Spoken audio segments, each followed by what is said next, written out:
Are you ready to get intimate? What is intimacy?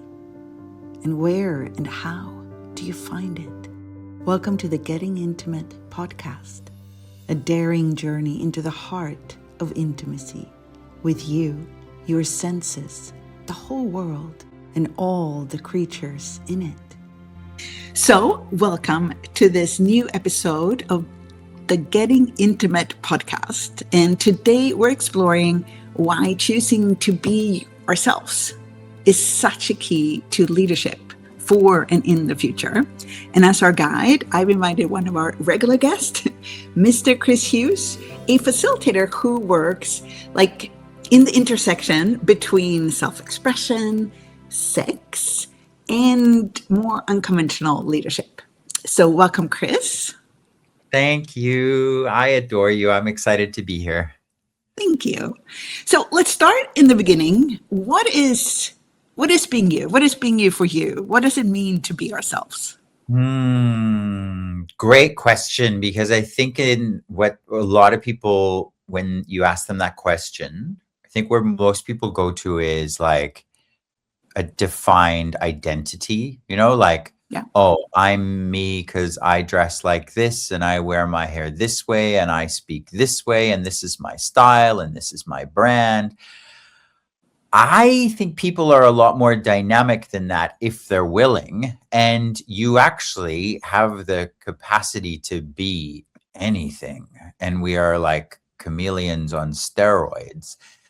And so many of those identities that people adhere to are more restrictive, actually, than empowering. I think when you're really willing to be you, quote unquote, you're embracing and enjoying whatever you're choosing to be at that moment and honoring your unique point of view and perspective on things. So I love that, because for me, being you is something you create continuously. Like as soon as you go to this is me, it becomes a definition, and then you're like owned by it or defined by it. So you now have to like prove that you are what you decided you were. So yeah. It's really like it's like a movement, really, like the me being you movement of me. And it also is so much more fun when you don't have to defend what I decided I was or prove what I decided I was. And in a leader, so if you're a leader who's willing to be malleable as you, like to really shift and change and reinvent yourself, whatever we call it, how does that change how people respond to you as a leader? Like how does it contribute? How people respond to me or you as a leader, I try not to get really all that attached to that and even pay so much attention. Like it's a dangerous trap to be looking back constantly to see like, is this working? Am I doing a good job? Am I leading effectively because people are following? I don't think it matters. To me, leadership is not about who's following. It's more important that you know where you're going. Like history is littered with people who were movers and shakers and change makers were not recognized in their time. Here's okay, let me give you a concrete example. And sadly, I don't know this man's name, but there was a captain of the British Navy in the 19th century who noticed if ocean currents in one port were doing one thing and another in another thing, he could predict what the weather was going to be, where he was going. Right. And people said, you're nuts. You're going against God. What you're saying is blasphemy. And how dare you? And he was disregarded and he was an outcast. And he ended up committing suicide. Now, fast forward 150 years later, modern meteorology is all based on his initial theories. Right. Because he was like, this is common sense. And everyone went, no, he had one theory though. Sorry, I know you had something to add, but I just want to say this, just add this. He had one theory that everyone went, okay, maybe he's onto something. And that theory was that the reason why dinosaurs didn't exist anymore is they didn't fit on Noah's Ark. And they were like, well, we can't argue with him there. Because, I've always looked at the creation story of God and gone, well, science kind of showed us this thing with dinosaurs and evolution. And they were like, these stories contradict each other. But he proposed a theory that would allow evolution or the existence of dinosaurs and the Christian creation myth to coexist peacefully. And they went, okay, we like this guy. That is so wonderful. That's just so, like, of all the theories that he had, that was the one that people were willing to receive. And, that is also something to really take in as a leader, because people may celebrate you for the things that actually don't live on, but other parts of so I have to go back to this, what you were saying with him.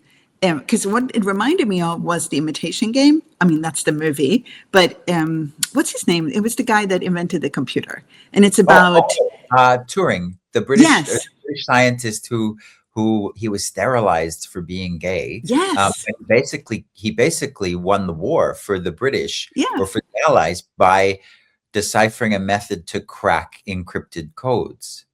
And I don't know if this is correct, but in the movie, nobody believes in him. And he has to really be the leader. And slowly, what I really liked about the movie, if you haven't seen it, see it, because if you're listening to this, it's actually a truly amazing movie. But in the movie, he is so sure that this will work. And he builds this enormous machine to decipher. But he has, like you're saying, he has to lead, even though it takes months, maybe even years before the team that was working with him actually got, okay, he is onto something. Like, he had to be willing to be a leader with no followers and continue to go, even though no one believed in him. And I think he committed suicide also in the end. It's like definitely not celebrated as the leader that he was, in his time. So the moral of the story is leaders are misunderstood and kill themselves.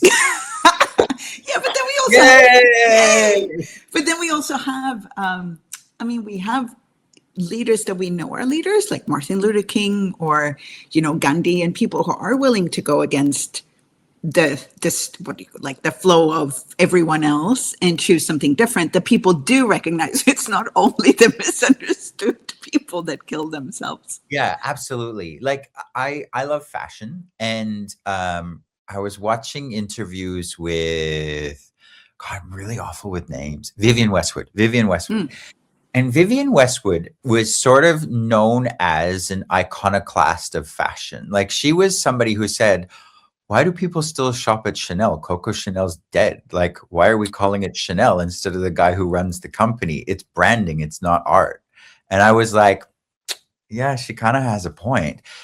But she was so willing to be really different. And I watched one of her original fashion shows where she was invited on daytime British television when she was nobody. And the hosts who was like interviewing her while she was showing her clothes, they were like laughing under their breath and making fun of her while she was on the show. And she actually changed fashion forever by being as different as she was. And what I think the key here is, and it's not committing suicide, not being hated and misunderstood, but commitment to you and your vision, no matter what. And I want to unpack vision a little bit for our listeners here, because one of the keys, I think, to having you, like you, where you started this conversation with being you, is being willing to have your awareness, to have what you know, because each of us has this like unique perspective on the world where we see things no one else sees, and we don't realize no one else sees them. Like, we don't get the unique value of that. And if we learn to commit to that, to commit to no, wait, where I'm different and what I see that no one else sees actually has the potential to change things. This is valuable. This is worth sharing. This is worth sticking with. And That's, I think, the most important part, which is why I said what I said about like, don't worry so much about like how people receive you. Because if you truly are committed and know what you're here for and what that direction is, that perspective that you're pursuing and committed to, you'll do it anyway. You'll go no matter what. Like if they hate you, they love you, irrelevant. You Right. won't do it for the fame or to prove the haters wrong. You'll just do it in service to that thing that you see that has value to you. Does this make And it, sense, or is that like no, for? totally. And it also, something clicked with choice. Like what came up is the potency of choice. Because what you're saying is to really trust your choice, to really keep choosing, what you know.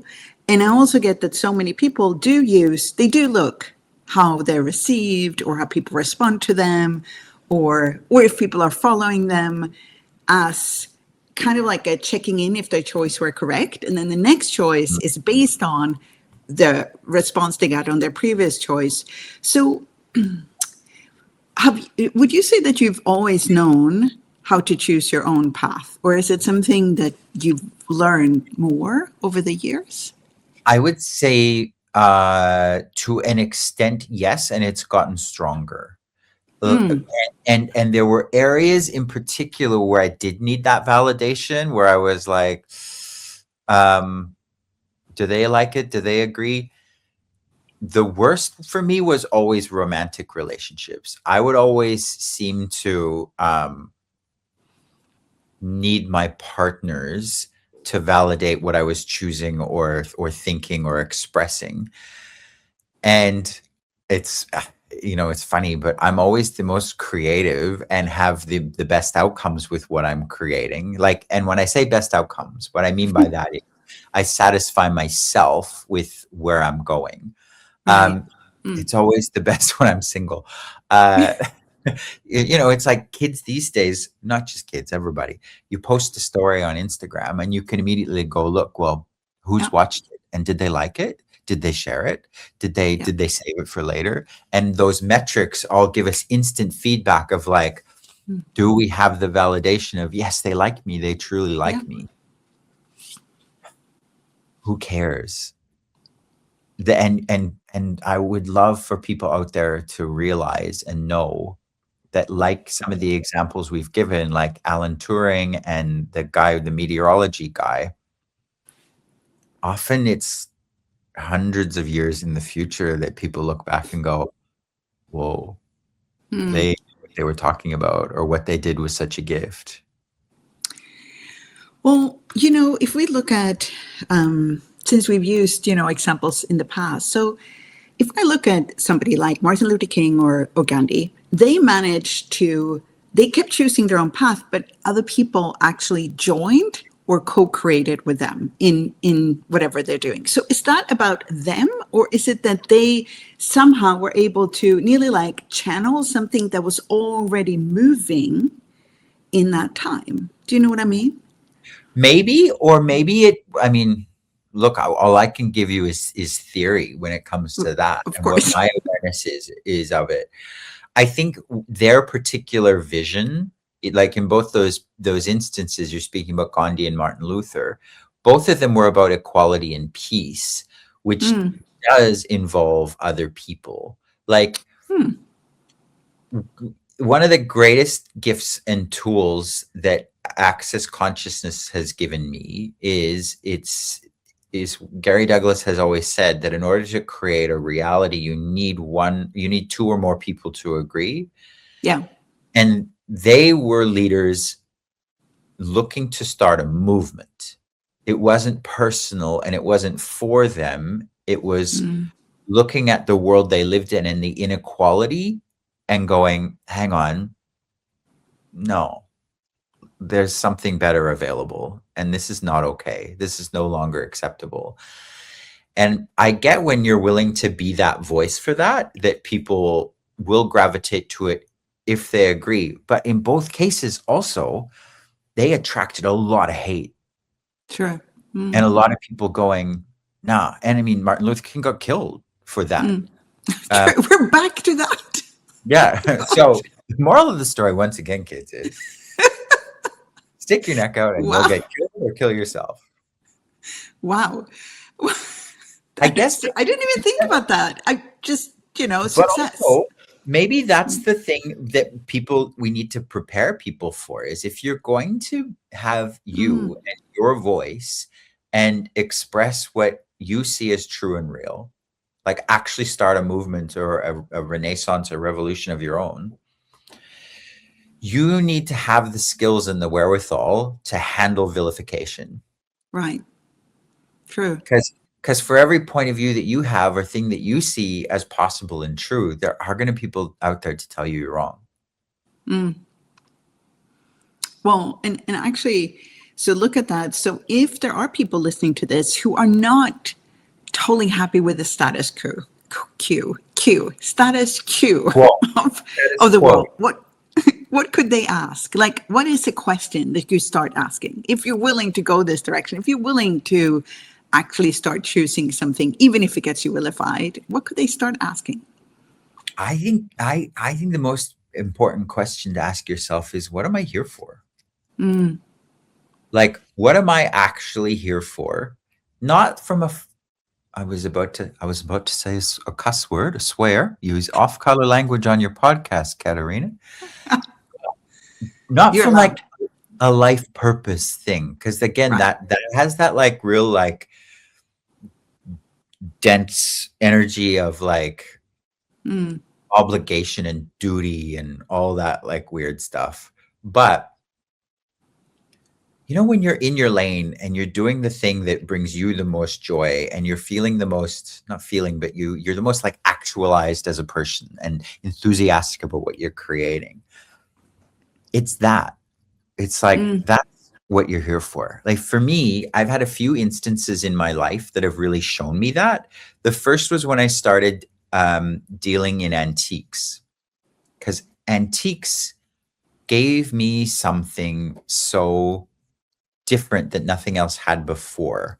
It gave me exposure to realms of creativity I didn't know existed. And really, in a lot of ways, antiques is a celebration of beauty and elegance and mm, living in a certain way. Like we admire these things not just because they're expensive and pretty, but because they're that, and they show us a different context from which you can live. mm. Uh, and so that really inspired me and showed me something. And I found that when I started doing that, I wasn't working anymore. It didn't feel like work. I would land from a like 12-hour flight from Los Angeles into Brisbane where I lived, and I would want to go to the store before I went home. Like I was that excited about what I was doing that it was everything for me. That did it. And then when I started facilitating classes in particular about sex and gender and sexuality, that made me go, oh, this is why I'm here. Again, I Wow. hate using Mm. that language because it's not like your purpose, your calling. But it was just like, this is so easy for me. And I'm so different in this realm. And the benefit for me is enormous. And for the people that I'm working with Yeah. that attend is enormous. And it was like, whoosh. Mm. That really showed me what I'm here for. And I could go on about that forever. But for people listening, you got to know where you're going and what you're here for. And I love also because when you stepped into those two fields, like the antique dealer and the sex class facilitator, you became a leader in those two fields. And you've also had a lot of acknowledgement for that in different ways, but that doesn't really matter. It's like by that, okay, I'm here to do this. That is really, I'm leading Mm, because you are here to do that. Does that make sense? totally. And But it's not like some people gravitate to things like politics mm, because they want the power of that executive position. They want the yeah. power of influence, and the fame that validates maybe their ego. Like, not all politicians do it for those reasons. I'm sure there's some out there who truly want to create a different world and want to steer their society, and they want to be more involved in their community, whatever it is. But what you're talking about can occur for all of us, because we do become leaders in ways that we hadn't anticipated by speaking to something different and that thing that only we can be. And it's also because I wanted to ask you, like, a lot of people think leadership is something you're given by somebody else. You're voted into leadership, or you're giving a specific role in your company, or, you know, like something that from the outside is like the stamp. Now you're a leader. And this is more where we're heading in this conversation. It's really like, what if you choose to lead? Like, what if it's really a choice to lead in whatever you're doing, wherever you're being? Absolutely.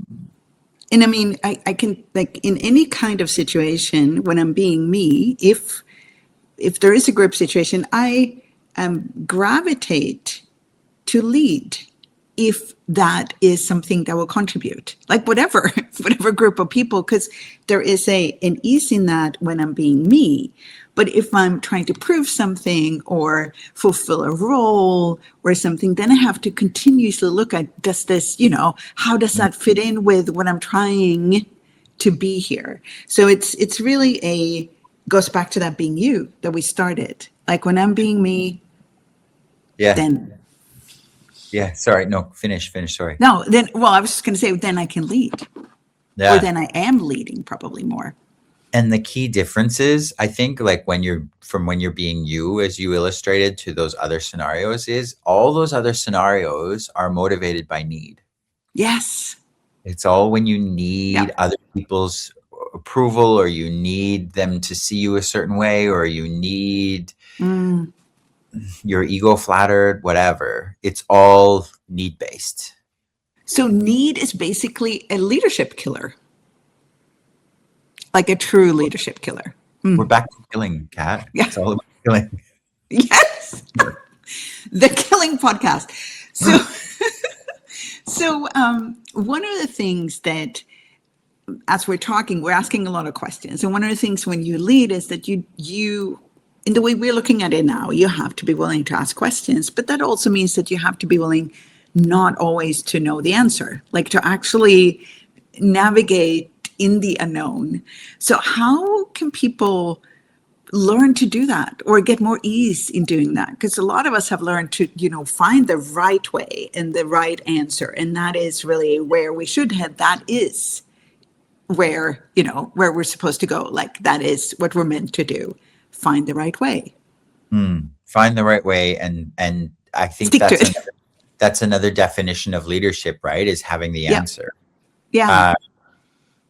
But that's, like, really, if you're going to actually lead, you should be about, well, I hate the word should, sorry, but to me, a real leader is one who empowers, who doesn't give people the answer and ask people to rely on them, but shows people that they can trust in themselves and rely on themselves, rather than, you know, come to me so that I can tell you what's correct and right. Like, I had a woman who came to me at a sex class. Well, she didn't actually come to the sex class. She came to me in a cafe and she said, I need to tell you something. And I went, what? She said, well, I'm in my 50s. I've never had sex. And I went, okay. And she said, and I've had lots of different sessions with facilitators, and they all tried to, like, destroy and uncreate my points of view so that I would start to have sex. And I said, well, do you want to have sex? And she said, no. I went, what if there was nothing wrong? It's your reality. It's your life. The right way isn't to have sex because everyone else seems to think it's a good idea. What do you want? Yeah. That is so true. It's like then she's been looking for this. She's been looking to fix something, to get something that she's supposed to desire, that she doesn't even desire. So it creates this totally, they're not called squirrel wheels. What are they called? The things, Hamster wheel. Hamster. hamster wheels. In Swedish, it's squirrel wheel. That's like a straight translation from Swedish. That's so funny. Oh my God, squirrel wheels. But so that particular, like really getting clarity on what is the world you would like to create for you? Like that is really like, what is the world you would like to live in for you? Mm. And then I'm wondering also so a lot of people have this point of view that they're little in the big scheme of things and their choices don't matter. And it's not gonna ripple anywhere. How, in like the way you see it, do we matter?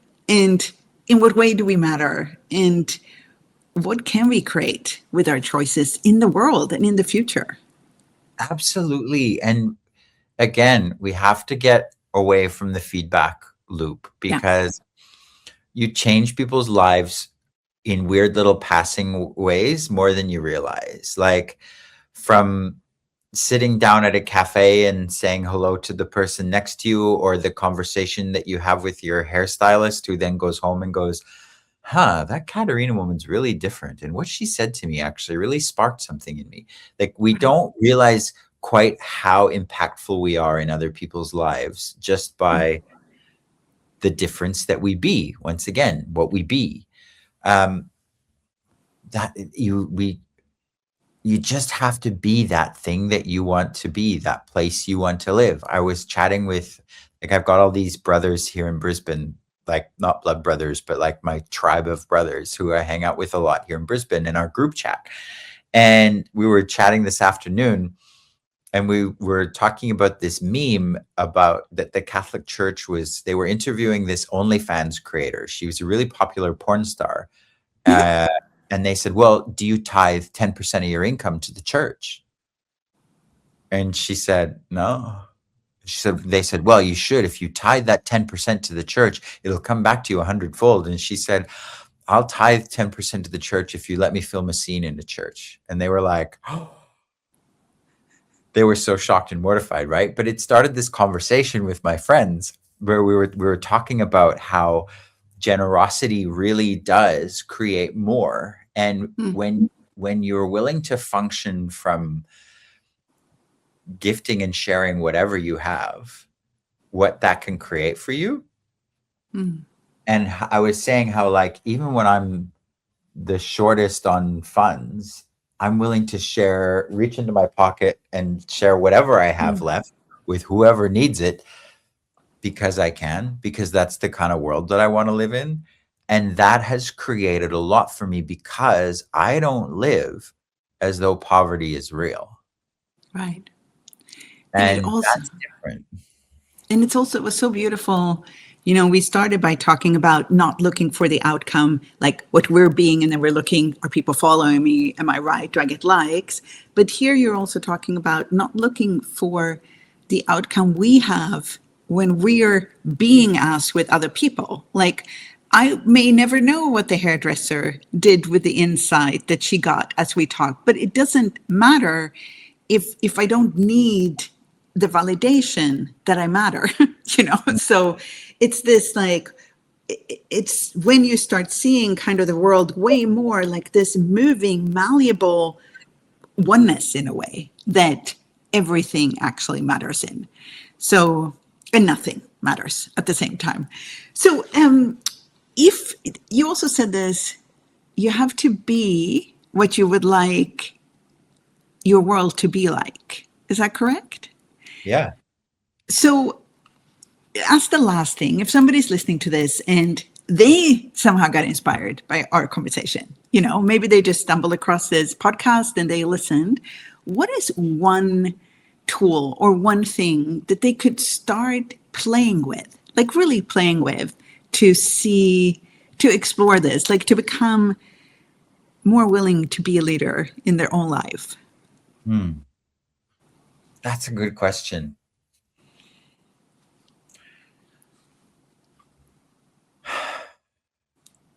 I'd love for everybody to give themselves a bit of grace. Mm. We beat ourselves up so much, and we think that we have no consequence and don't have an impact. And it's a horrible, anxious, and sad place to live for a lot of people. I don't know if it's like a concrete tool to work with necessarily, but whatever people need to hear to know that no matter who they are, no matter what they're choosing, A, change is always available and possible. You're one choice away from turning things around to being something greater. And B, you actually do matter. You are as valuable a part of the world around you as anyone or anything else. Yeah, that's beautiful. And I love that. It's a tool in a way, it's a different perspective. If you're willing, just even if they're just willing to taste like 5% of that. I just want everyone to also get that it doesn't have to be hard work. It might seem daunting or overwhelming, a whole lofty idea of living the way you want to see the world, but it can start with really small things. But yeah, just go easy on yourself, kids, and you're allowed to enjoy your life. That is infectious. That inspires others. When you actually enjoy who you are and are enjoying your life, you don't have to be miserable. You don't have to get killed or commit suicide to change the world around you. I love that. And my favorite part, Chris, was that you were petting your cat at the same time. Yeah, Latte wanted to be involved. Yep, just enjoying your life. Okay, thank you so much. And I agree, we could go on forever. It's like an evolving subject, just like being us. So thank you so much. Thank Bless you. Bye. Bye.